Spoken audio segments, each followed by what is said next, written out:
नमस्कार दोस्तों, मैं हूं आपका दोस्त लोकेश साहू और आप देख रहे हैं लोकेश छत्तीसगढ़िया यूट्यूब चैनल। आप सभी साथियों का हमारे चैनल पर बहुत बहुत स्वागत है।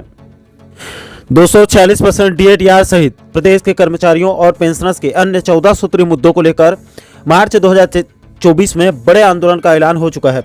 दोस्तों, एक तरफ तो आप लोगों को पता ही होगा कि 46% डीए और उसके एरिया सहित अन्य 4 सूत्रीय मुद्दों को लेकर छत्तीसगढ़ कर्मचारी अधिकारी फेडरेशन का कल 23 फरवरी को दोपहर को सभी जिला और ब्लॉक मुख्यालय में सीएम के नाम से कलेक्टर और एसडीएम को ज्ञापन सौंपा जाना है। दोस्तों, इसी कड़ी में आज एक खबर यह भी मिल रही है कि इसी 46% डीएडीआर सहित अन्य 14 सूत्रीय मुद्दों को लेकर अब छत्तीसगढ़ कर्मचारी अधिकारी संयुक्त मोर्चा ने अगले महीने 6 मार्च 2024 को महाआंदोलन का ऐलान कर दिया है। इसको लेकर छत्तीसगढ़ कर्मचारी अधिकारी संयुक्त मोर्चा ने कल 21 फरवरी 2024 को छत्तीसगढ़ शासन के मुख्य सचिव को ज्ञापन सौंपकर इस आंदोलन की जो है वो सूचना दे दी है। चलिए दोस्तों, अब हम एक एक करके समझ लेते हैं कि आखिर संयुक्त मोर्चा किन किन 14 सूत्रीय मुद्दों को लेकर अब आर पार करने वाला है।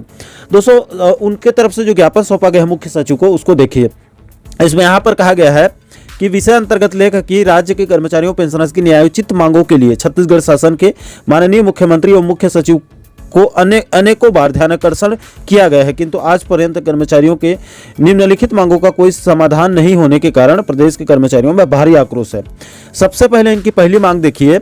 1 जुलाई 2023 से कर्मचारियों और पेंशनर्स को 4% महंगाई भत्ता और उसके एरियस राशि देने की मांग की गई है और जनवरी 2018 से समय समय पर अब तक जितने बार भी डीए के एरियस को काटा गया है, जिसको मोदी के गारंटी में वादा किया गया था उसके एरियाज देंगे करके, उसी को इसमें कहा गया है।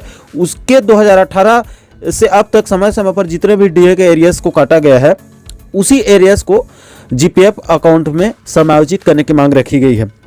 इसके बाद दूसरे नंबर पर 7वें वेतनमान के एरियाज के अंतिम किस्त का भुगतान करने की मांग रखी गई है।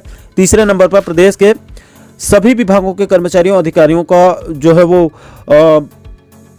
कमी है, इसलिए कमी को देखते हुए संविदा कर्मचारियों के रिटायरमेंट उम्र को 70 साल बढ़ाने की मांग रखी गई है और साथ ही साथ उच्च शिक्षा, स्वास्थ्य और चिकित्सा तथा पशु चिकित्सा विभाग में रिटायरमेंट की आयु 65 वर्ष है, तो उसके आधार पर सभी विभागों के कर्मचारियों की रिटायरमेंट आयु को भी 65 वर्ष करने की मांग रखी गई है।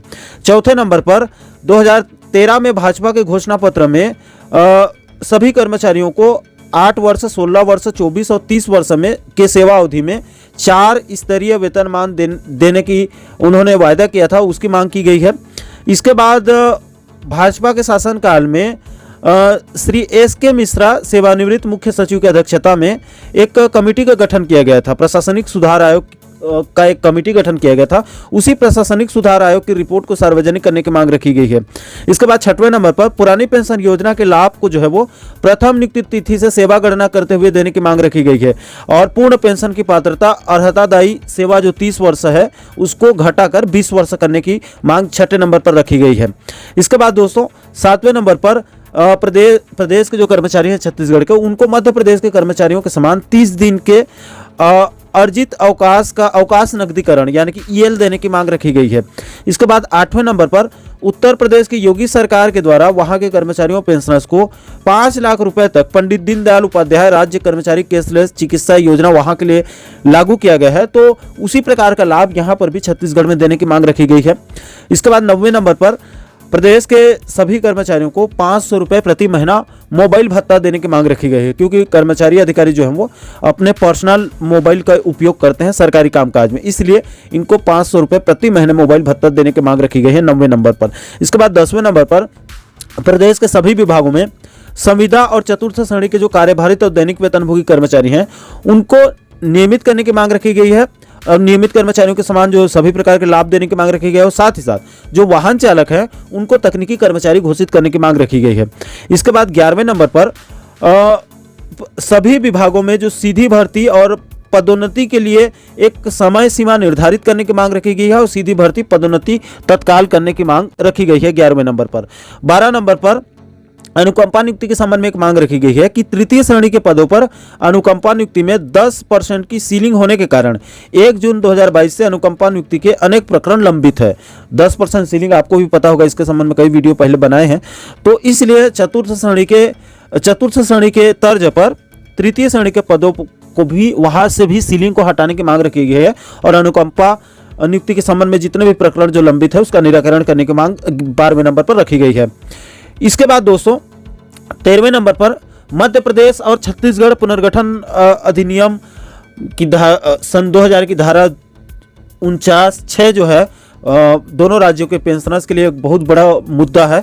तो इस धारा को विलोपित करने की मांग रखी गई है ताकि दोनों राज्यों के पेंशनर्स को दोनों राज्य के कर्मचारियों के समान समय समय पर जो है वो डीआर उनको मिल सके, डीए के समान उनके लिए कोई बंधन नहीं होनी चाहिए। जब भी राज्य के कर्मचारियों को डीए मिलता है उसी के साथ साथ दोनों राज्य के पेंशनर्स को भी डीआर उनको मिल जाए, महंगाई राहत। इसीलिए इस धारा को हटाने की मांग रखी गई है।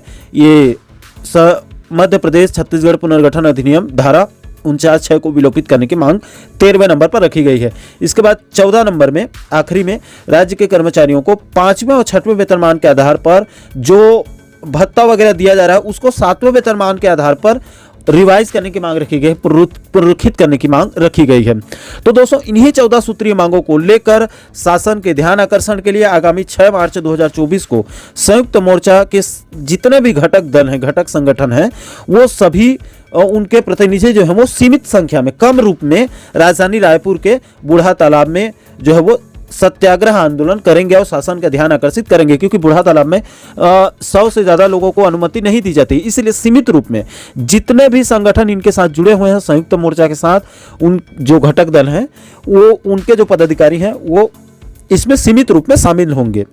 और एक दिन का 6 मार्च 2024 को ये लोग बूढ़ा तालाब में एक दिवसीय प्रदर्शन करने वाले हैं। सत्याग्रह आंदोलन होगा। उसके बाद भी शासन प्रशासन की नींद नहीं खुलती है तो आगे फिर ये बड़े आंदोलन की ओर भी जा सकते हैं। तो दोस्तों इस समय की बड़ी खबर है कि छत्तीसगढ़ कर्मचारी अधिकारी संयुक्त मोर्चा के द्वारा आगामी 6 मार्च 2024 को प्रदेश के कर्मचारियों और पेंशनर्स के 14 सूत्रीय मुद्दों को लेकर राजधानी रायपुर के बूढ़ा तालाब में सत्याग्रह आंदोलन करने का ऐलान कर दिया गया है। तो दोस्तों आशा करता हूं कि आप इस वीडियो के माध्यम से पूरे मामले को आप अच्छे से समझ गए होंगे। दोस्तों इस पूरे मुद्दे को लेकर आप लोगों की क्या राय है, नीचे आप लोग कमेंट सेक्शन में अपनी प्रतिक्रिया आप जरूर साझा कीजिएगा। और दोस्तों आप आगे भी इसी प्रकार के महत्वपूर्ण मुद्दों पर वीडियो देखना चाहते हैं तो आप हमारे चैनल को जरूर सब्सक्राइब कर लीजिएगा ताकि आने वाले सभी नए वीडियो का नोटिफिकेशन आप लोगों तक तुरंत पहुंच सके। दोस्तों अभी के लिए फिलहाल इस वीडियो में इतना ही, मुझे दीजिए इजाजत। मैं मिलता हूँ आपसे एक और महत्वपूर्ण मुद्दे के साथ, महत्वपूर्ण टॉपिक के साथ। तब तक के लिए जय हिंद, जय छत्तीसगढ़।